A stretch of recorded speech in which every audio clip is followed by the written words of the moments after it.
Ladies and gentlemen, welcome back to another episode of the Lights Camera Discussion podcast. As always, my name is Mass1903 and I'm joined by my co-hosts, straight from their stint at the Cheetah Club, Collie and Todd. Guys, how are we doing today? Very good. How are you? That joke's not going to age well when we get to the trivia section of Showgirls, but we'll cover that when we get there. Well, we'll get to that point. We'll get there. Today we're talking about Mr. Paul Verhoeven. This was Collie's choice, so Collie, start us off. Paul Verhoeven is a renowned Dutch film director known for provocative, often controversial genre films, blending satire, graphic violence, and sexuality. Starting out in Dutch cinema with acclaimed works like Turkish Delight and Soldier of Orange, eventually transitioning into Hollywood blockbusters before returning to European productions like Black Book and Elle. So yeah, I'll quickly run through what films we're going to be discussing today, because we're not covering his full career. We're just kind of covering a 6-film, quote-unquote God run that he did from 1987 to 2000. So we're going to be covering Robocop, Total Recall, and Basic Instinct in this first half, and then Showgirls, Starship Troopers, and Hollow Man in the second half. Very good. Very, very excited. Well, let's just get started. So the first film, Collie, what are we talking about? Talking about 1987's Robocop, police officer Alex Murphy is murdered by a gang of criminals and revived by the mega corporation Omni Consumer Products as the cyborg law enforcer Robocop. Unaware of his former life, Robocop executes a campaign against crime while coming to terms with the lingering fragments of his humanity. Interesting. Well, I mean, Collie, again, this is your episode. Start us off with what you feel about this film. Oh, I love this film. Watched it when I was far too young, and it's a film that I've enjoyed over and over throughout the years. Even like, I don't know how much we will get into like this, the whole like heavier satirical themes and stuff of Paul Verhoeven's work, or if we'll just leave it to the I like the movie kind of chat, which is fine by me. But I think the further away it gets from it, the more kind of real it seems, if that makes sense. In terms of the mega corporation, in terms of the way that the police work and handle things, in terms of city redevelopment and stuff, especially in America. Just life is reflected in the media sometimes, or vice versa. So yeah, love this film, and even just as an action film from the 80s, it's one of the best, and it's just so silly. Yep, I totally agree. I'm kind of same as you. I when I was younger, I had like the action figures and stuff, and I seen bits and pieces of it, like silly things. I don't think I ever sat down and watched the whole film, obviously, because I was young. But being able to sit down and watch it from start to finish, you notice how much is in it. I think with Paul Verhoeven's work, we'll probably have to touch on the satirical things, because it is that he is that sort of guy and what he brings into films. Like with this one, there's so much to it. It's almost like a load of genres that are in it as well. You've got like the 80s kind of buddy cop part. You've got, as you say, the corporate kind of espionage parts to it as well. The religious imagery, gory action, the sci-fi dystopian sort of themes as well. So I think it's got so much going on, but it's also so well presented in that it's never too much.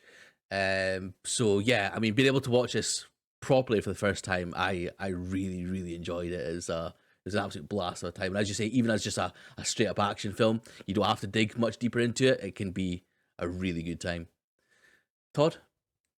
Yeah, I think watching it so young, because like say I had the figures, even like the games for the Sega Mega Drive and stuff. There was like Robocop versus Terminator and all that kind of stuff. Like it was applied on us.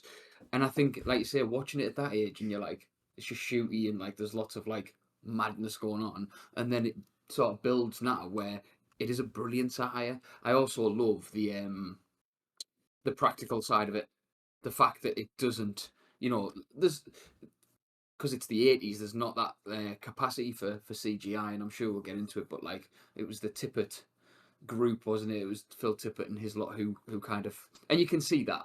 You can definitely see it within it. But yeah, love it. It's one of those that I'll watch regularly. Seen it at the cinema, brilliant. Good stuff. Well, I mean, yeah, obviously we can talk about kind of the cast stuff as well. So, I mean, the main one is Peter Weller, obviously as Murphy. Essentially playing two roles. Obviously, Murphy pre Robocop and Murphy post Robocop. Colin, what were your thoughts on him? I think he's brilliant. And then I don't know if you've watched the Robo doc, Massey, or if you I've dabbled seen in the it or clip whatever. you But guys sent, yeah. the whole like method acting, asking for him to be called Robo and stuff like that. Like, as much as I'll let Todd regale the Oreo story when we get to him, but the fact that he asked to be called Robo and stuff, and then like a lot of folk were telling him, oh, shut up, you're playing like a silly guy in a big robot costume, and even now I think like to a certain extent he's like, nah, fuck off, like, I was method acting this, I was working really hard, it was me that was, what was it, £3 a day or something like that, and he was sweating out in that suit, and they had to fit like an air conditioning system in it or a fan or whatever. So yeah, absolutely fair play to him. And like you say, the ability to play essentially two roles was really, really good. And I think kind of he's almost underrated for the fact that like he is really good as pre-Robocop Murphy, and then obviously when he transforms he becomes more robotic like in his performance, which is what you'd expect. But no, I think he's brilliant. I think his interactions earlier on with various people in his team or his partner, or even as he's like confronting the criminals that are obviously on his undoing, I think he's really, really good. I would almost say surprisingly so, but I don't mean that in a kind of a like judging it by oh, it's just a silly actions film or whatever, but he does probably more than 99% of people would do with that. They could ham it up or they could make it seem a bit silly, but I think he's pretty convincing as this police officer. The whole dead or alive, you're coming with me motif. Like, I think with before I rewatched it a couple of years ago, because I would watch it every so often, I didn't really click for the fact that they recognise that it's him later on because of that phrase, not just like because for some reason I think once upon a time I would have thought, oh, they would have promoted, oh, this guy's now been, in the news and stuff, they would have promoted, this happened to this police officer, now he's going to be the robot or whatever. But I think that comes with the whole conspiracy thing of, was he led there by the corporation because they wanted him to be the guinea pig and all that kind of, it's not explicitly stated in the film, was he chosen, or was it just so happened that he was injured at the time that they were looking for a guinea pig for the Robocop program and stuff. So yeah, no, I think he's really, really good. Obviously, I wouldn't say he's gone on to do anything of this like leading man scale since, but he's featured in stuff throughout the years. Had a stint in Sons of Anarchy and Dexter and stuff like that. So he's had a good career, but for me, this is peak Weller. Totally. Todd, do you want to give us a bit of the audio story and talk about Peter Weller? In terms of the Robo doc, it was Randy, the weapons master, who basically, when they were on set, had... Don't believe him. Don't believe a word he says. Team Randy or Team Peter. He's got a stack of 8 Oreos, and he's like giving Peter Weller the weapon and stuff, and like ready to shoot. And Peter Weller kept repeating over and over again, Robo wants an Oreo, and refused to shoot until he got this Oreo. So this Randy, to be spiteful, I suppose, hid all 8 Oreos in his mouth and just like chewed them. Didn't even eat them, was just chewing them. So then Peter Weller refused to record the scene until a runner brought him up some Oreos. And then constantly on set, he would say Robo wants an Oreo. And if you haven't seen the clip, it's worth watching just because there's like a known laugh from Peter Weller that he's like, I love you, Randy, but it's not true. It's definitely true. He definitely wanted those Oreos. Like, it's fantastic. No, I think and like that Robo doc's just worth watching, just for the film that it is type thing, like and how it's made. Peter Weller for me, he's it's his physicality for me. The bit that's sort of memed, I hate that phrase, but like gift is when he's in the chair and he's having like the flashback and he's like but in the moment it works. But even like like you said, because he's like that robotic and he's got that suit on and stuff, he could warrant just walking a little bit more human because it's cybernetic or whatever, and it's augmented his movement, but he still has that robotic, and it's every turn and thing. I don't think I've ever watched it analytically before, I think I've just watched it to enjoy it. But like every turn he does, where like different parts of his body move at different times to give it that. Um, I love as well the sort of end version of RoboCop, like the maskless version, because it just gives him that little bit more to do, um, and makes him that bit more human. But like you say, his chemistry as well with Lewis early doors is is really good. It Mhm. works really well, and I think that's due to both of them. And I know we'll talk about Lewis shortly. Yeah. What about you, Messi, with Peter? Yeah, no, absolutely. I think it's great the contrast between the Murphy and Robocop sort of situation. I also really like what he does when he has the sort of like helmet on and you can only see his mouth. Like it's again, it's very robotic. As you say, it's kind of like while he's at peak robotic Robocop, but there's still so much that he does with like just his mouth and stuff as well, and his physicality. Obviously, his like swirling of the gun and stuff. That he'd seen his son had watched in westerns and spoke to him about and things. Yeah, I think it's great. And one of the standouts. Sorry if it's going to be one of your favorite scenes, but it's when he goes back to the house and kind of starts to reveal his life and things and yeah, it's just such a powerful performance from him at both sides of the coin. So yeah, really enjoyed it. Todd, you said there about obviously about Lewis. Do you want to talk about bit about her?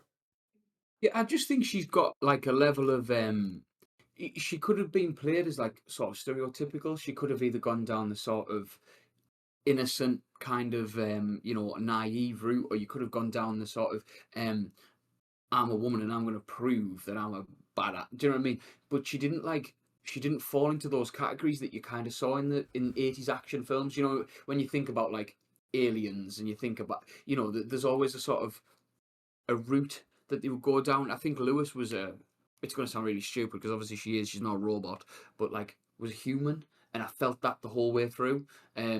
Especially when she confronts like not Murphy, when she confronts RoboCop for the first time. You know, when like he's trying to get away and she's following him. Like that for me sort of encapsulates her performance. But I just think like she's got that cheekiness about her that works really well. Again, I couldn't tell you what Nancy Allen's done since. Like I can't remember much that she's in. Um, but if this was the one thing that she had, then that's fine. I'd also like to point out, I don't know if you've played Rogue City. Um, Not yet, no. the game, it's phenomenal. Honestly, it's a great game, but it does her dirty, and she doesn't get the credit and the screen time that she deserves. But yeah, she's fantastic. Collie? Yeah, I thought she was excellent, and then kind of what Todd's saying about the whole like stereotypical thing, but like there was also a route that they could have just went and had like a really attractive partner that then like Peter Weller was maybe like flirting with or blah blah blah. There could have been that kind of tension, but there wasn't at all. Like I think they went through several iterations of her haircut. She put on a bit of weight for the role because Verhoeven wanted her to be more of that kind of build or whatever. She was once upon a time married to Brian De Palma, a future subject of our podcast maybe one day. But Maybe. yeah, I think it was an excellent performance, and like you say, Todd, just the humanity, that's what she's having to bring to the party, and I think she delivers it really well. Even her reaction when she finds like Murphy, blasted to bits and he's on the floor and stuff like that, like she's just completely unsure what to do, and then it's her that kind of clocks on with Robocop being Murphy with the whole like pistol swinging thing or spinning thing and stuff like that. So no, I think like she does a lot more than what a lot of people could have done with the role, which is just like paint by the numbers thing. But no, I think Nancy Allen's excellent in this. Mm-hmm. Completely agree. And I kind of like sort of hinted at that at the start when I said about the buddy cop kind of thing. It felt like kind of like a buddy cop and like a kind of growing relationship as opposed to well, I mean a relationship like a working relationship as opposed to like a kind of lovable relationship. Anyway, let's move on to the gang, the sort of the bad guys led by Kurtwood Smith's Clarence. I've also got obviously Ray Wise in there as well, who I always think of as the devil from there was a TV show, I can't remember what it was, but it was like the guy who was like the Isn't demon hunter. Oh no, I was using No. American Horror Story. That's Oh where no I no know no! him I'll from. try to remember where it's from, but yeah. Thoughts on their sort of like group, their performance of Kurtwood Smith as a main guy, and what they did to RoboCop Collie. I thought Kurtwood Smith was an amazing baddie, just a real bastard. But it was interesting during the production. I think it was one of the producers asked for the gang to be mainly white, or not even like mainly white, but just like around the time they would have just had the gang be like fully, black or whatever, and they emphasize, like, no, we want this to be a multicultural film. We want this to be, against the grain in terms of the stereotypes, like we were saying about Nancy Allen and stuff like that. So yeah, I think they're great, but just so silly at times. But Kurtwood Smith's kind of just the forefront of that. But I think he's a really, really good baddie. With like the most ridiculous receding hairline of all time and his wee glasses. But just some of his, I'm not going to spoil some of the quotes and stuff like that because it might be one of your favorites. But yeah, just excellent, just proper dastardly. Yep, absolutely. Todd. Yeah, Kurtwood Smith for me. It's weird to think of him as the dad from that '70s show when like he's a generally nice guy in that. Where in this, I think he's like the bastard. I think he's the ideal bad guy, especially because he's not some like fucking ripped. Do you know what I mean? He's not an absolute tank of a human being. He's not like he doesn't have that threat, and yet he's still one of my favourite '80s bad guys. Like the way that he is. Like you say, some of the lines and things are brilliant. I think the gang in general work really well. Especially Paul McCrane as Emil. I love him. I think he's brilliant, and obviously we'll talk about his fate at some point, I'm sure. But yeah, I think we'd be on forever. But the whole gang work really well because they've got like different personalities, and you know who's who type thing. But with Clarence being at the top, works really well. Yeah, and I think it's clear that he's the leader, and that he's the leader through force and sort of being menacing. Like when he blows up the car that the guy gets out of like jealousy and stuff. You can tell that he's like he rules with an iron fist, as they say. Yeah. But yeah, I think it's a great choice to have a relatively unassuming guy be the head of this kind of criminal enterprise. Ray Wise, by the way, it was Reaper that he played the devil. I don't know if you've ever seen that show, Reaper. It's really good. Never. Yeah, it's good fun. Good fun. Do you want to kind of talk, or is there anyone else we want to talk about, Collie, or? And just some of the executives and stuff like that. They've kind of probably not been parodied or whatever, but they've been recurring themes throughout the last 40 years of films. And a lot of it probably stems from Robocop, like the board meeting when poor little Kinney gets blasted to fuck. Yeah, bless him. But yeah, I think like Dick is such a good name as well for a senior figure who's a bit dastardly, and the emphasis on Dick in certain sentences and conversations was funny. Yeah, I think like they did what they needed to do, but I think that's because we've seen these roles repeated throughout the last 40 years that these guys were kind of laying down the foundations of that. Yeah, absolutely. Well, do you want to talk about the effects and stuff then? Obviously, it's a big part of the film. Collie, was there anything that stood out for yourself? I mean, Todd kind of talked on it earlier with the whole stop motion side of things. I think like the suit itself was a major factor in how Robocop was performed. Peter Weller did like months and months and months of like martial arts training for some reason, and then when they rocked up, they were like, "Yeah, you can't really move in this suit," and he's like, "Oh, I've kind of wasted my time then." Even when they had to they couldn't show Robocop getting in and out of the car because they could never figure that out, so it just kind of cuts to him in the car and then it cuts to him out of the car.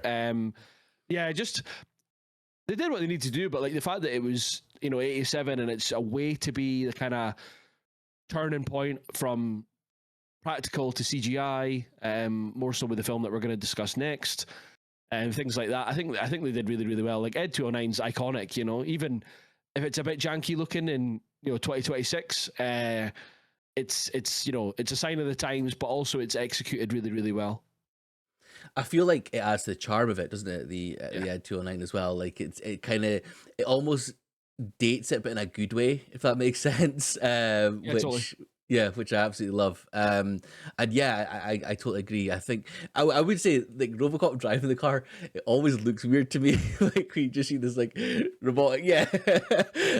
But I mean, they did what they had to do and stuff, and yeah, I mean, obviously there's like a lot of gore and stuff that they did as well. I think that's really well done with the effects. It's again, it looks very 80s, but then it also has that charm to it where it kind of looks sort of real and stuff. So yeah, I thought the effects were done perfectly. Todd, any thoughts? It just Ed, like I had like I didn't have the proper one when I was a kid, but yeah, I had like a little mini version of it, and I was obsessed with it. I thought it was like rubbish ever. I just think, like you say, Phil Tippett has a sort of um a look, which is really weird to say about somebody who makes like practical puppets and stuff like that. But the squibs for the blood was, really well done. And I'll talk about it when we talk about scenes and stuff, just in case there is another effect that I will touch on, that I love. But yeah, even down to like the way that Robocop's head is attached to that, like Yeah. the headpiece, I suppose, like works really well.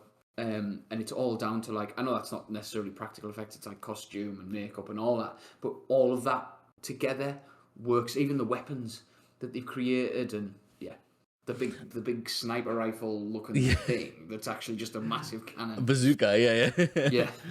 Yeah. Just before we kind of go into like the sort of end of things, but the face being like attached the way it is, it reminded me of or obviously the film that took a lot of inspiration out of it was Guardians 3 with the creator guy. Like Oh, the yeah. way his face is kind of like stapled back Hmm. as well. Yeah, I thought that was really cool. Anything else you want to add, Collie, or should we go into our No, I'm favorite fine to go bits? categories. Yeah. Cool. So favorite quote then, Collie, go for it. It's when Boddicker chucks the boy out the back of the van. He's like, "Can you fly, Bobby?" It's just makes me laugh every time. It's so like silly but funny. Yeah. He's like, "Oh, get him up," thinking that they're like checking on him, and he's just like chucks him out the back of the van. Class. Mine is obvious. It's dead or alive. You come with me. Like it's just a class deadpan line. Todd. I think it's mental that in a film of so many quotable lines, I had "Can you fly, Bobby" written down as well. But I also love the "I'd buy that for $1" because I Yeah, just that's think it. it's Yeah. used so like it's used so easily. And again, it like creating that world works really well. Yeah, so we'll go with "I'd buy that for $1." Absolutely. Favorite scene, Collie? Ed 209 in the boardroom, blasting away young Kenny there. R.I.P. Rest in Nice. pieces. That is. Rip. And it's one guy's like, "Get a paramedic," and you're like, I think it's Beyond that, yeah, not surplus to requirements, perhaps. Just a little. Mine's a factory shootout. I think it's a really cool, like again, just action kind of moment with some pretty gory kills and stuff. Todd. I'm the same. It's the factory, and especially the it's a meal getting covered Mhm. and like just melting as he's like all of his body sort of like still trying to walk and gets hold of the other gang member and stuff. Brilliant, absolutely. But Yeah, like the noises he's coming out with in that are amazing. again, so 80s. Like Yeah. it just stinks of the time period. But like that whole thing, and the build up to it and the music as well is just phenomenal. Absolutely brilliant. Never mind stinking the time period. I think his body would have stunk as well at that point. MVP, Collie. Verhoeven for me. Yeah, same. To get so much out of the script, which could have just been run of mill cheesy 80s, is just mental. Just a quick on the script thing. He read it, didn't like it, and then his wife read it and then forced him to make it. Not forced him to make it, but convinced him to make it. Brilliant. Well done, Mrs. Verhoeven. Todd, MVP. I'm the outlier. I'm going Kurtwood Smith. Nice. I thought Bonniger was unbelievable, and like I say, he's one of my favorite bad guys. So yeah, Fair. big up. I like it. And then finally, rating, Collie. 5 stars for me. Yeah, 5 stars for me as well. And Todd. 5 stars for me as well. Brilliant. I love it. I love it. It's unanimous. It's a perfect film. Okay, moving on to the next one, Collie. What film are we talking about now? We're going to be talking about 1990's Total Recall. Douglas Quaid is a construction worker who receives an implanted memory of a fantastical adventure on Mars.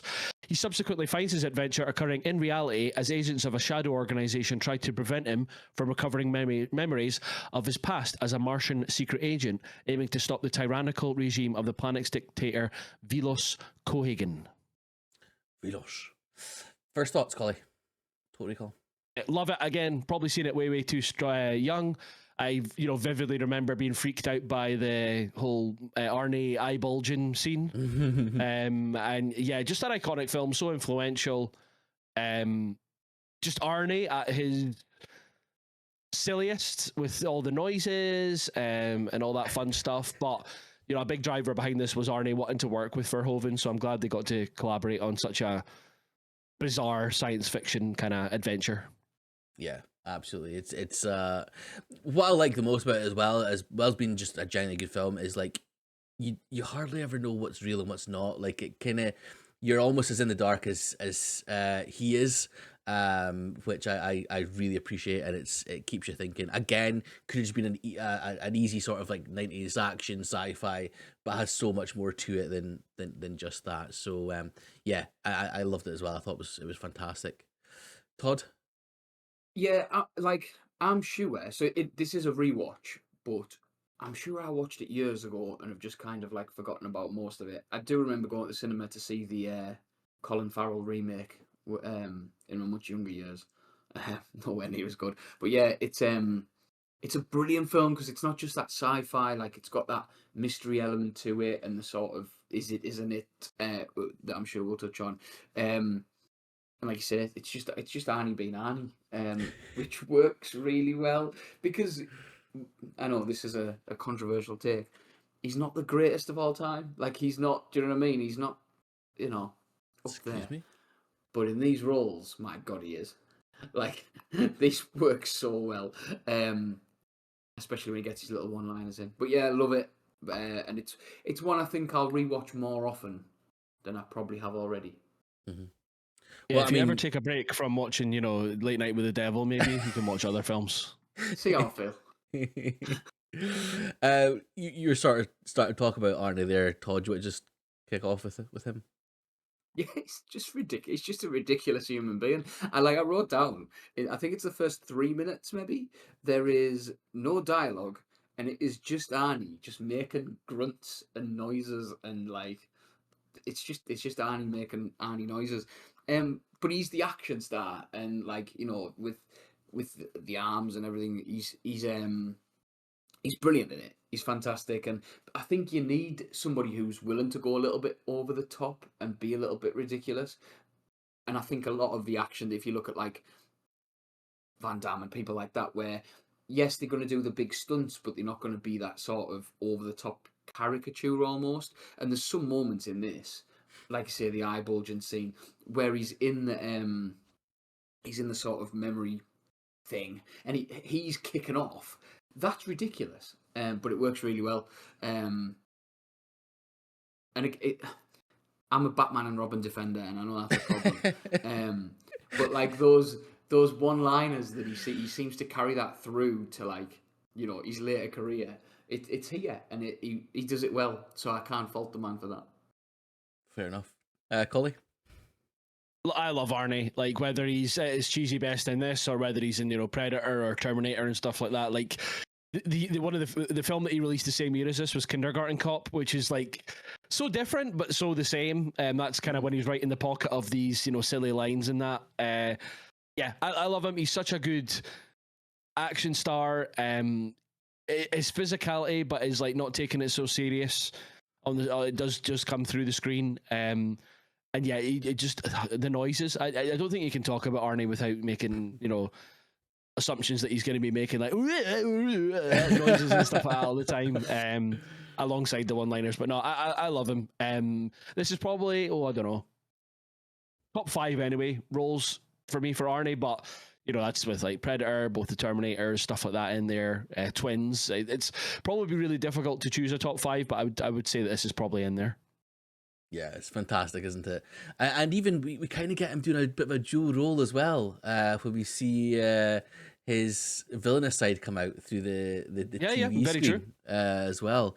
It's quite. I like that reveal actually that he's kind of in the pocket of Cohagen, um, and it's sort of shit eating grin that he kind of has when he reveals that as well. But yeah, it's great. It's just peak Arnie, and you always have to appreciate the fact that someone who looks like that, as in like a jacked up kind of guy, is willing to throw himself into the comedic element or into the kind of the less than serious element. It could easily be, Todd, as you say, like your Van Damme's, your Steven Seagals, where they're just beating up everyone and not even getting a scratch. But he allows himself to kind of lean into sillier elements, which I totally appreciate. Um, Move on to his on screen wife in quotation marks, Yeah, Sharon Stone. on you go, Massey. What? What? I don't understand what you're. Aye, she's great. She looks unbelievable here. Like, putting everything aside, she looks incredible. Like, just. And I can't wait to talk about the next film. But yeah, I actually do really appreciate as well her being kind of in on it. It reminded me a little. It's a weird sort of thing, but it reminded me a little bit of the Truman Show. How like his wife was kind of always in on it a little bit, or like kind of knowing that she was not quite as it seemed. Obviously a bit more cheesier and sexualized than the Truman Show, but yeah, I really quite liked her, especially in the more softer moments when she's trying to allow Quaid to get back and to kind of come back to her sort of stuff. But even the physicality as well, the fights with Quaid, she really held her own in those scenes. Collie, thoughts on Sharon? I think she's excellent in this. I think Verhoeven. I was kind of more going to use more of this trivia for Basic Instinct, but it's valid for both. After seeing her in this is when he decided to cast her in Basic Instinct, and he said it was due to her ability to play a character that could change from timid, charming sweetheart to a diabolical person and back again at a moment's notice. And then he also adds, this is how Sharon Stone is in real life as well. I don't know why he needed to add that a little bit at the end. But no, I think she's excellent in this. Arnie nicknamed her the female Terminator because she was really jacked up. She'd done a lot of back behind the scenes or in prep for this training and that. And I reckon, to be honest, even though Arnie was obviously massive, muscly, I reckon she could have kicked his ass IRL during this. But no, I think she's great. The swaps between all the whole lovey-dovey wife to then obviously when he realizes that she's all part of it and stuff. No, I think she's excellent. And I would say as well, like you said, that she did a lot of training stuff beforehand. I think she even was so confident and stuff that she did a Playboy. I think I wouldn't know, sure, but she showed herself off and stuff. So I've not seen it. You wouldn't think, right? Out of the three of us, you're the only one in a relationship and a long-term one at that. I mean, see when you get into stuff in this podcast, it's as if you've never spoken to a real-life girl in your life, man. Honestly, it's bizarre. It's absolutely bizarre. Moving on, Todd. That's a chance though. So, aside from Casino and seeing this, so this is only the second time I've watched it that I remember. I wasn't really familiar with how good Sharon Stone is. Obviously but she's phenomenal in this. And I think when we talk about Basic Instinct next, there's a massive contrast in the characters that she plays, but there's that duality. There's that sort of is duplicity probably a better word, that sort of two-faced about her, and I love that. I think it works really well that she, like you say, she can play that sort of doe-eyed, very innocent. It's me, come on, please. The moment where they're trying to convince him that he's still in the chair, that he's still, for me, that is the best of her in this film. She's great in the action moments. She, like you say, she kicks all kinds of ass, and she's really convincing. But that moment there, you're like, hang on a second, is he? Is this? Do you know what I mean? That the film could turn on its head there, and it's not down to your man who comes in and talks to him, because he's a bit of he comes across a bit weird. But I buy her. I buy that every time. I think that's down to her performance. I think she's got good on-screen chemistry with Arnie as well, both in the flirtatious sort of like kicking each other in and that kind of thing, but also the love side of it as well. Moving on. Again, I don't want to go like really through the cast one by one, but for me, Michael Ironside's the boy. I'm a big fan of Michael Ironside, massive fan. Colin, what were your thoughts on him? He's brilliant. He's brilliant. He does exactly what you need to. But yeah, I'm a big fan of him. Always have been. So we'll get to talk about him again later on and stuff. But yeah, he becomes a Verhoeven favorite. But just it's weird. Like he plays obviously a big intimidating character, but also I feel like he's very. Again, kind of touching on what Todd said about Robocop, that like there's a bit of humanity to him as well. Like obviously, like you don't like him because he's a baddie and stuff, but I think he toes the line between being a silly bad guy and like a serious bad guy. It's not overly in one direction or the next. I think he's brilliant. Yeah, I love him. I think he's fantastic. And again, you're right. It's almost the same as Sharon Stone in that kind of like being almost proper evil and being almost kind of a human, like feeling like a real person, which I absolutely love. And I would say like well, I'll probably talk about this at Starship Troopers, but they're coming to Aberdeen Comic Con, and Michael Ironside's yes, that's right. Yeah, so I'm really tempted to go and meet him and give him a hug. But yeah, I think he's fantastic. I'll touch on it. Sorry if it is one of your quotes, but it's the bit when the boy Helm and him were talking about like Sharon Stone and Arnie like being together and stuff, even though it's not supposed to be it. And he's like, Richter's like, I want that fucker dead. And then Helm's like, I don't blame you. I wouldn't want a guy like Quaid porking my old lady. Yeah. And then Richter's like, you said she liked it. And he's like, no, I'm sure she hated every minute of it. It's just, like, that's the kind of silly aspect of it. Yeah. But then when he's like trying to intimidate Arnie or chasing Arnie or whatever, he brings that kind of like, he's an actual bad guy in it, but just the silliness and the porking my old lady line from the other henchman was just hilarious. And I think as well, like in a kind of same way as that Clarence in Robocop, he kind of looks a bit unassuming, or looks like again like a normal human being as opposed to being. It's the baldiness. Yeah, exactly. It makes you look more trustworthy and loving and confident, and that's how you get more of a loser. Okay, fair. Do you know like you get baddies in films that are really handsome and intimidating? Nope. You just don't really think a guy that doesn't, no, about it, but you do, because you embrace being a baldy and shave your head, whereas like these guys with the Jack Charlton or Bobby Charlton rather, the kind of the monk or the sweep over or whatever you want to call it. But no, you're a good baldy, don't you worry. Oh, thank you. This has been recorded as well. I like it. Todd, sorry, thoughts on Michael Ironside before we keep talking? Yeah. Let's give us some time because somebody just ran away in the conversation. I apologise. Yeah, like you said, he toes that line between sort of the over the top, not super villainy, but like that sort of cackling villain. But again, just plays that bastard really well. Like it's the only word I can use where it feels appropriate for. And again, like it's not the sort of the big bad. Do you know what I mean? It's not somebody who you would typically fear, and yet he has that power and wields it well. Mm-hmm.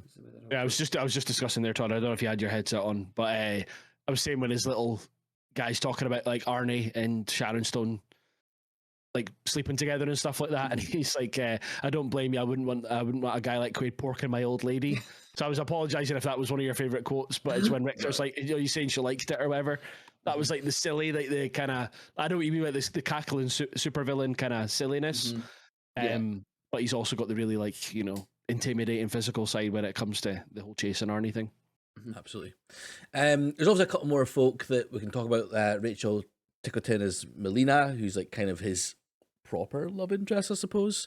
And Ronnie Cox as Cohagen, who was the kind of the big bad sort of thing. What were your thoughts on them? Anyone else that jumped out, Collie?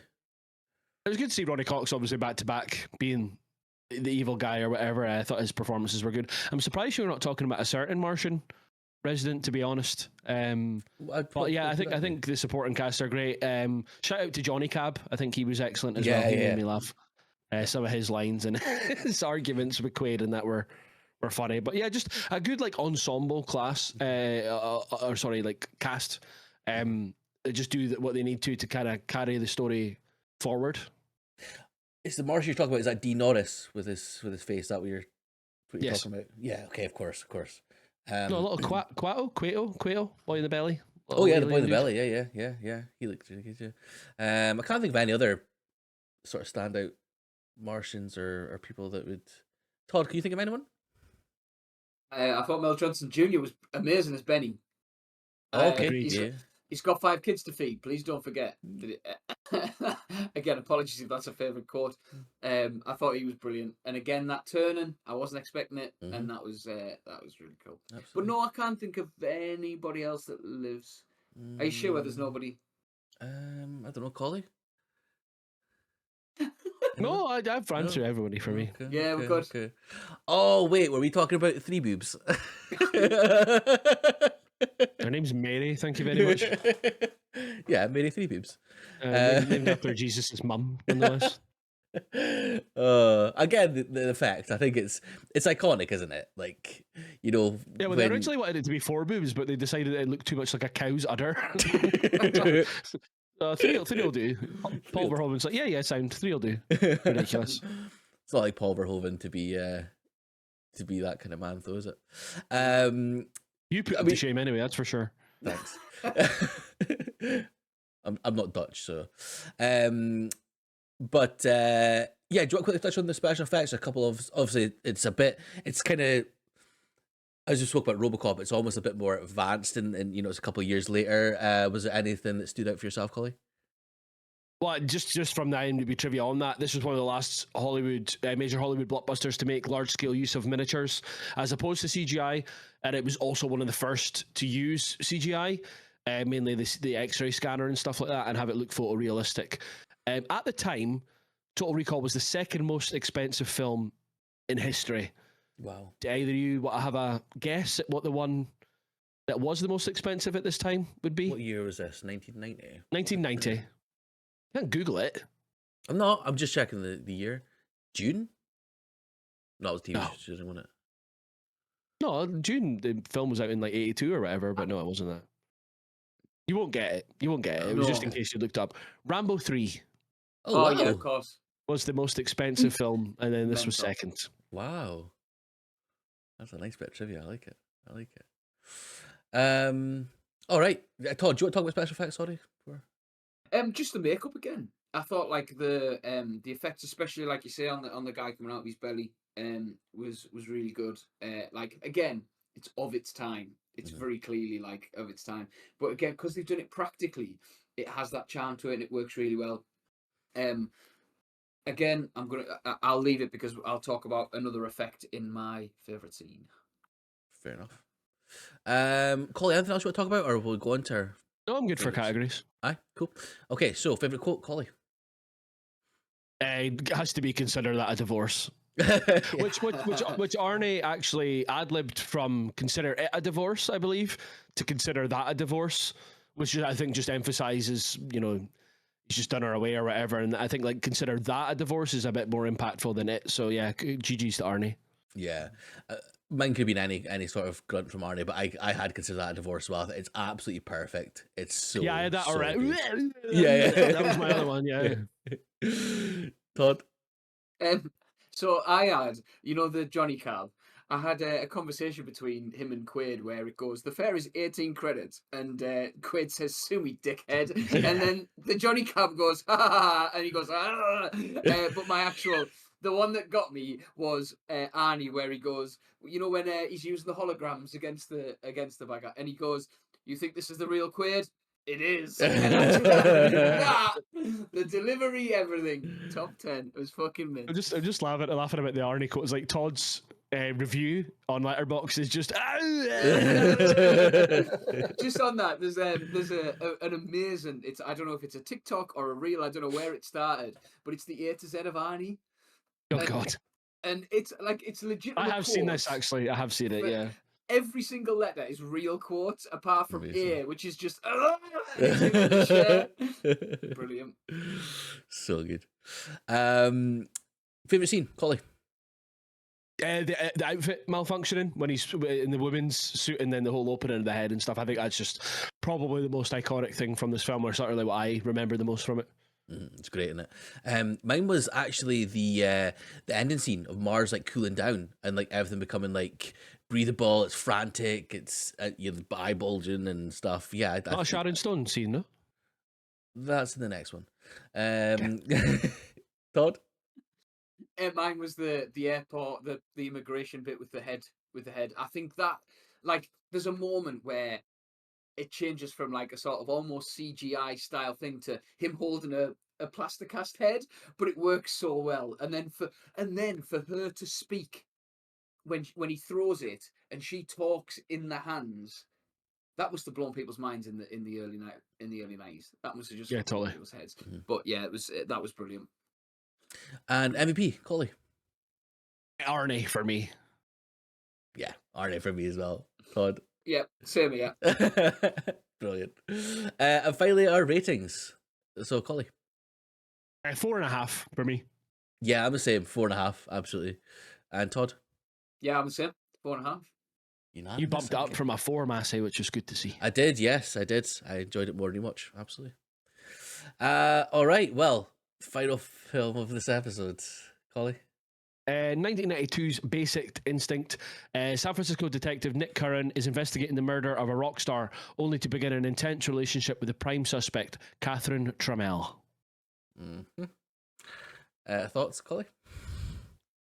I think like it's hard because a lot of people would describe this like as an erotic thriller, but I think it's quite like scary in terms of the eroticism and stuff like that. It's not as if like it's purely about the sex or anything like that. There's that undertone of, well, we are like 99.99% sure that it was Sharon Stone's character that did the kill at the start, but obviously the film misleads you. It makes you think it's this person. But if you watch the opening scene of the guy being murdered, it's quite clearly Sharon Stone. So it's like, it's really interesting. It's actually really well done in terms of like, it's the kind of, what's the term about the narrator, the unreliable narrator kind of like thing. And it's like an unreliable narrative throughout the story. It's like, or are we shown that at the start because that's what we're supposed to believe, and then it's going to be changed at the end of the film, and we're going to be shown the same scene, but it's going to be a brunette or whatever.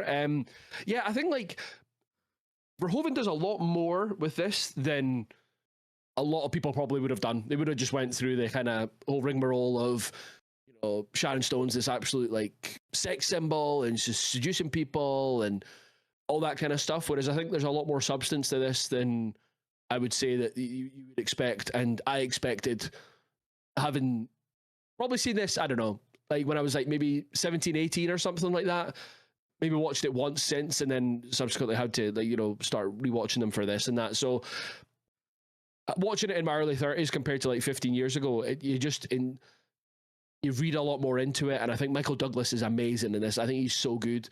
And for Sharon Stone, like, to go, you know, like side by side with him in a lot of these scenes and stuff like that is really impressive for her and also for him. Like, I know he was an established star at this time, but this is very much outside of his kind of comfort zone, I would say. Yeah, absolutely. I totally agree with it being more than what I thought. So like, I've never seen this before. Only thing I know about it was the, you know, that scene, the interrogation scene that everyone's seen. But it was more like a detective film with the eroticism as a kind of like backdrop to it, which I really appreciated. There's a genuinely interesting detective story in the back, and then there's obviously a lot of like humping and pumping.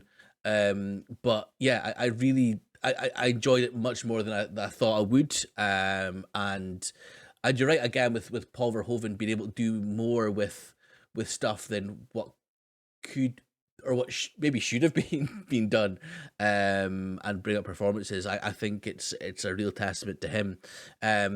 Yeah, I really enjoyed it, and I was kind of under the impression that the first scene that we saw, I wasn't sure if that actually was Sharon Stone. I mean, I know now in the trivia it was actually her, literally, not a body double who's doing it. But then it never explicitly showed her face, so I thought, was it actually going to be her that had done it, and blah blah blah. So yeah, I really appreciated what he did with it, and I liked it more than I thought I would. Todd? Yeah, it's first watch for me, and it's one that I think will only get better on rewatches. I think performances, especially from the main two, are through the roof, and I know we'll obviously talk about them. It's mental how it just keeps you on the line the entire time. It's mad how it keeps you just dangling the whole. And like you say, It wasn't dangling. because again, I'm like you. I thought it was more of like when it says erotic thriller. I thought it was more about the eroticism and romance than anything else. Because all I ever knew about it was that interrogation scene, and then fucking groundskeeper Willie and Who Shot Mr. Burns wearing a kilt doing the exact same fucking thing. Like, I've never seen anything else about this film. I didn't know the plot or anything like that. So it, the fact that it was so good on that first watch is yeah, is a testament to the script and to the lead performances. Absolutely. Well, I mean, talking about lead performances, obviously the lead two of Michael Douglas and Sharon Stone. Collie, what were your thoughts on them? Well, you're on mute. Sorry, I was coughing. Yeah, I was coughing. Yeah, I think like Michael Douglas was kind of brave to take on this. I think because he knew there was going to be a lot of controversy, in so much that he actually pushed back on Sharon Stone being cast. He wanted somebody that was of equal star power as him to like bear the brunt, I think, of how he thought this movie was going to be perceived, and arguably how it was perceived. But I think subsequently he was, he was turned around on the fact that like Sharon Stone could hold her own. I think like when she first auditioned to like where she ended up when she actually filmed it, there was a bit of a dip in terms of she wasn't really holding her own. I think Verhoeven had to kind of have a talk with her, or like a bit of training or whatever with her to bring her up to speed about what's expected of her. But I think that was more, you've seen in interviews and stuff in her memoirs subsequently, she was just like intimidated a little bit by Michael Douglas. And I think they had like no relationship, even like a friendship out with the film, which I think added to the realism and the kind of tension between them in every scene. So I think I got to commend both of them on their performances. I think they were very, very convincing in what they needed to do. Like Sharon Stone's so like intoxicating, and that comes through the screen. Like just some of her quotes about like, were you in a relationship with a guy? No, I just fucked him, and stuff like that. That whole, again, I won't say too much on it in case it's one of your favorite scenes or some of the quotes, but that when she's getting taken to the station to be interrogated, and that like offering a smoke to, or not asking for a smoke, sorry, from Michael Douglas, him saying he doesn't smoke, and then her just whipping out the fact that she had smokes anyway, but she was obviously trying to curry favor or kind of get a smoke from him to kind of start establishing that kind of back and forth and that. So I think she was amazing, and Michael Douglas was really, really good as well. So as a top, pair, a top billing pair, I think they both did really, really well, especially considering the source material. Like it could have been so silly and cheesy and not taken seriously, but they played it like completely straight, I feel, and I think that's why I'd say throughout the years, and I think this is true with pretty much all of Verhoeven's stuff, not critically acclaimed at the time, but then has subsequently been a bit more, analysed or enjoyed as the years have gone by. I mean, that being said, this film was one of the top grossing ones of 1992, but critically, I don't think it did too well, but commercially, it did obviously very, very well. Wonder why?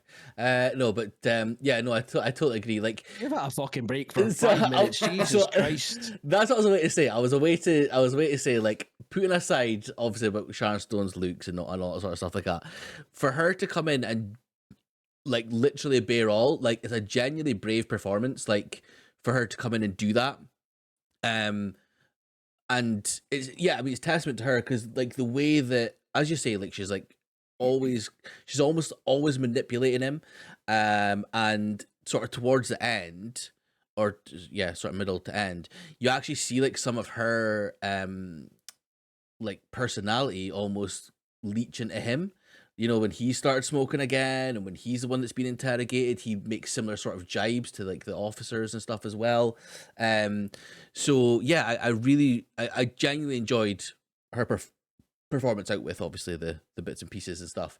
But she was genuinely like it was a really good performance, and it kept me interested all the time. And Michael Douglas as well. Like when I talk about Sharon Stone being brave, it was brave for him as well to kind step out and do something a bit more heavier than sort of other stuff. But I thought he was fantastic as well. This again, this cop that obviously, or this investigator guy who'd obviously had his troubles in the past, and it was almost like her showing up was then him kind of leading back into his issues and stuff, and it was almost like she was like his new addiction and things. I thought it was a fantastic way that they played against each other. Todd? Yeah, it's the power dynamic between the two of them. It's fantastic. I think, like I say, I'm not overly familiar with Sharon Stone's work. Like it's not, she's not an actress that I've seen a lot of. Um, but I thought she was phenomenal. I thought she was again, duplicitous is the word, that two-faced, and I don't know whether to believe her. I don't know whether to absolutely like adore the character because she's trying her best to like clear her name, but she's just lost in this world.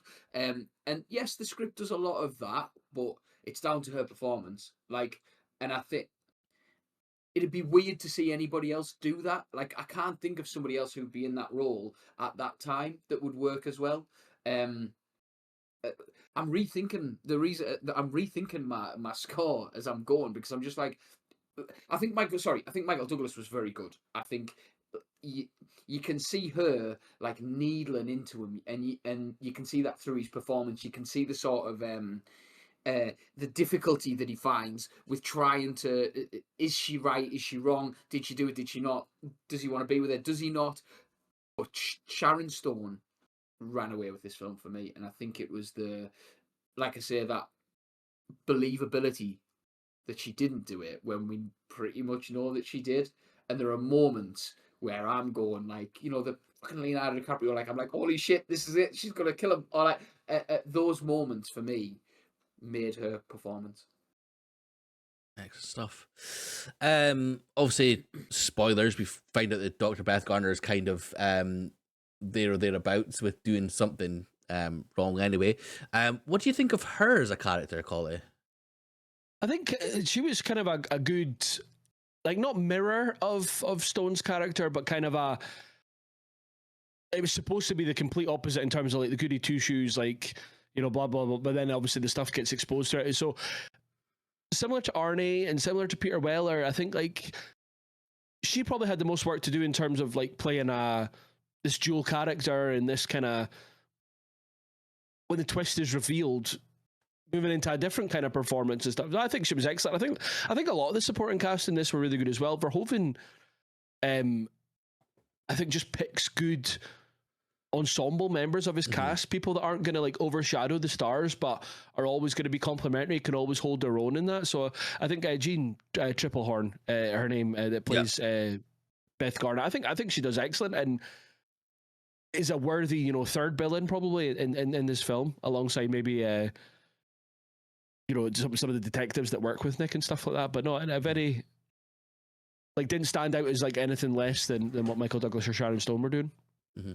Yeah, because I mean, she had me guessing until the end, and like, when there's that kind of like that switch, I thought it was really well done, and even like how she, when he'd first started going with Catherine, and then he came back to her and was quite rough with her and stuff like that as well. It's obviously quite a horrible scene and stuff, but like the way that she played that as well, it was still kind of innocent when she wasn't as innocent as maybe first thought. So I really enjoyed her performance. I thought it was almost like a misdirect as well, to part of it. So yeah, I really enjoyed her.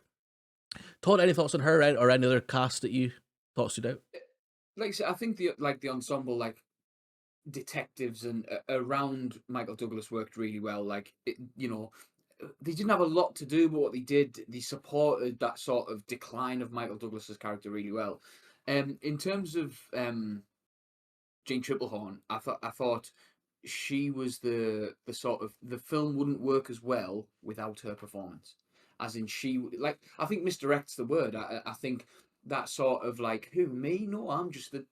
I think that worked really well. And at first I was like, she is the doe-eyed innocent. She is the person here who's, who's going to be Michael Douglas's support type thing, and didn't expect for a second that she'd be up to something as well. And again, bit down to script, largely down to performance, and did a phenomenal job of it.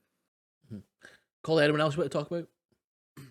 No, not particularly. I think like the film is completely, focused on Douglas and Stone. But like, as I was saying previously, I think everyone does their role. I think his fellow detectives do their role. Your man that's in Jurassic Park and stuff like Wayne that. Knight, yeah. Wayne Knight's brilliant. And based on this, he was the first guy cast in Jurassic Park. I think I read in the trivia. Spielberg seen him in this, and he was like, "I need him for Jurassic Park," which is bizarre. Amazing. But no, I think everyone did really, really well. Perfect. Obviously not as effects heavy or anything, but was there anything that stood out effects wise, or are you happy enough to kind of move on to categories? Some of the cinematography I thought was really, really good. Again, I somehow presume it's not Massey's favourite scene, but I don't know about you, Todd, but the whole sex scene between Michael Douglas and Sharon Stone was filmed over like 5-10 hour days, apparently. And it was choreographed as if it was like a proper dance number. Like, I think she says she was the Fred Astaire and Mimi Rogers or whatever the 90s, based on how choreographed it needed to be. But yeah, I was just, I think Verhoeven kind of honing in on exactly what he wanted to be portrayed in that scene, I guess. Mm-hmm. All right, move on to categories. Yeah. Yep. Well, Collie, favourite quote? It is Catherine asking Nick, "Have you ever fucked on cocaine? It's nice." Mine was an early one, actually. It's kind of one of the first scenes when they're talking about the first victim, and he says they use the UV light and see there's like cum in the safe. He got off before he got off. Brilliant. Todd? Mine was the how's your book coming along? It's practically writing itself. Like, you bitch, Nice. you know what you're doing. You know. I thought that was fantastic. Good stuff. Collie, favourite scene? It has to be the interrogation scene. It's so iconic. I think like it's the main kind of turning point, I guess, in the film. I would say it's not without controversy, which we can discuss maybe after we go through the favourite scenes in terms of the consent side of things. I don't know how much you guys read into that, which is why it's all fun and games. Like to mention about it, it's obviously it's the talking point of the film, and it has been for 30 plus years. But there's the aspect of, did Verhoeven mislead Sharon Stone, or where are we with that? But I can circle back around to that when you guys have said your favorite. You can just scenes. go into it now if you want, because it's kind of it is on topic, isn't it? So basically, like, she has claimed that he asked her to remove her underwear because it was reflecting the light or something like that during the cross-legged sequence. Obviously, she had no underwear on, so obviously she knew that the camera would have captured, explicitly what was a upper skirt or upper dress, for lack of a better term. She didn't think that would then be shown in the film in such detail, and it wasn't until she's seen a couple of preview screenings and stuff and realised, and apparently she slapped him and blah, blah, blah, blah. And throughout the years, they've kind of disagreed, I think, is the kind of term to use over it. It's that they remember the conversation differently. He claims that she always knew that it was going to be shown. They discussed it prior to it, etc., etc. She maintains that, she didn't realize that it was going to be, because the thing is, like, I think for women, like, and like going topless, I guess, is like one aspect of being nude in a film, but being naked is one thing. But the way that it's shown, and it's a completely upskirt and it is very explicit, is that's why that maybe there's a bit of back and forth on it. Whereas if it was like, oh, well, you said like my nipples weren't going to be shown, for example, or something like that, that would be different to you're showing, everything, for lack of a better term. Like, so I think that's where the kind of controversy lies about it. So that's, you can have a laugh about it and stuff, like, absolutely fine. I think like he's not being cancelled over it, and she would never, I don't think, want him to be cancelled over it. But I think like if something like this came out in a film that was being released this year, I think the film would be either shut down before release, or it would be, completely lambasted by film Twitter and stuff, and rightfully so when it comes to consent with stuff like that. You can't be like, "Oh, I'll film you nude, but don't worry, I won't show anything," and then explicitly show stuff. Yep. But I do think that, like, kind of be on not on Verhoeven's side, but like I think if she'd pushed back so much when at the time, I don't think it would have been released in the way that it was. Like, she had the power probably to, you know, take that further in terms of like, well, you know, not necessarily police, but like just like in terms of like lawyers and getting that scene removed, and the studio would want, because obviously it was like it cost them 60 million to make or whatever. They wouldn't want to throw that away just over that. They would just force Verhoeven to cut the scene. Mm-hmm. But I think on the other side, it's not made her or anything like that, because that detracts from all of her work. But I think that made her this, you know, A-list star, was because of how far she was willing to go on the side of an amazing performance. I think she's benefited from the controversy and everyone wanting to see it, etc. Like the film, because everyone knew about the scene at the time. It was the talking point of it. So it's kind of a yin and yang. Like, mm-hmm. I wouldn't want to put words in her mouth, and I don't mean to, but like she would probably see it as like quote unquote worth it in the long run. But at the time, it was probably quite scandalous for her to think like that was going to ruin her career, which we'll get onto obviously when we talk about the next film, the whole controversy of potentially ruining an actress's career because of decisions and stuff. Mm-hmm. Absolutely. Very well put, Collie. Thank you very much for that. Todd, thoughts? Favorite scene? So, I mean, I initially went with the ice pick at the beginning just because of how fucking brutal it was, and it completely like took me by surprise. But it is during one of the sex scenes between Stone and Douglas, and it's the moment where she pulls the silk scarf out, and I was like, "Oh my god, here we go! Let's go!" Like, I was ready for more murder. It was a murder part you were ready for, yeah. That's the bit I was interested in. And it was that sort of thing where I was just like, this film's going to turn again. And do you know what I mean? And it keeps you, like, I won't say, like, there's moments in it where you look and you think, holy shit, something's gonna, and then it doesn't. And I love that sort of like giving you that little bit and taking it away. Mm-hmm. I totally agree. That was my favorite scene as well. Obviously, apart from the others, sort of, you know. But the moment when she brings out the silk and Michael Douglas's face changes and the score changes as well.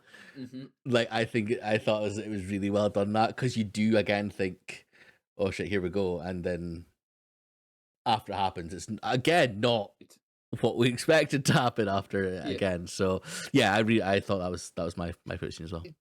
I do want to, just in case it was your favorite, but it's the same as when you see the ice pick under the bed at the end. Yes.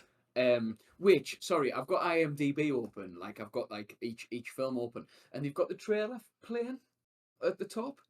And if you bought the Basic Instinct, I assume VHS, you got a limited edition pen with it shaped like an ice pick. Nice. Which I think is really cool. On eBay. Yeah. But yeah, so. All right. MVP, Collie. It has to be Sharon Stone for me. I think, like, as good as Michael Douglas is, she carries the film, and again, it makes her this A-lister. She's bumped up from like the 4 or 5 scenes that she has in Total Recall to carry in a film within 2 years, and then she moves on to stuff like Todd said, like Casino, etc., etc. So maybe I'd argue she doesn't reach the heights that her potential maybe had, and I don't know if that's through roles or whatever, but I think she's amazing in this, and she has to be the blow away, like, you know, MVP. Yeah, I totally agree.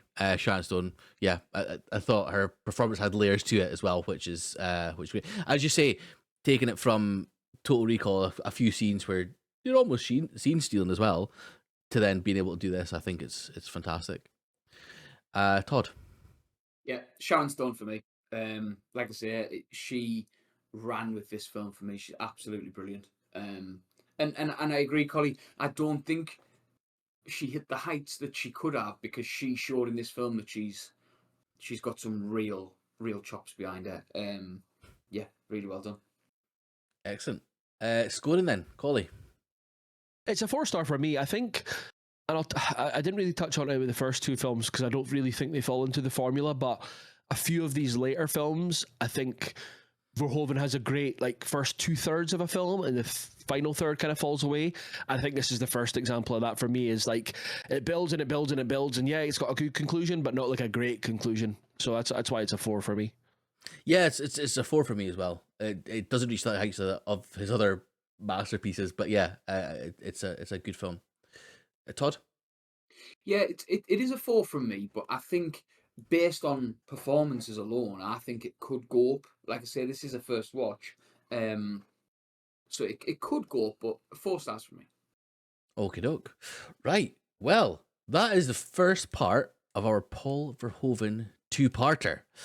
We're also going to be going to the next one very shortly. If you're watching this on Tuesday, it's out on Thursday, where we'll be talking about the last 3 in his filmography. But guys, again, if you're listening, please remember to like and give us a 5-star, of course. And if you're watching on YouTube, smash the like button, subscribe, and let us know your thoughts on Mr. Paul Verhoeven. But guys, thanks so much for listening and watching, and we'll see you in the next one. Bye bye. Cheers, everyone.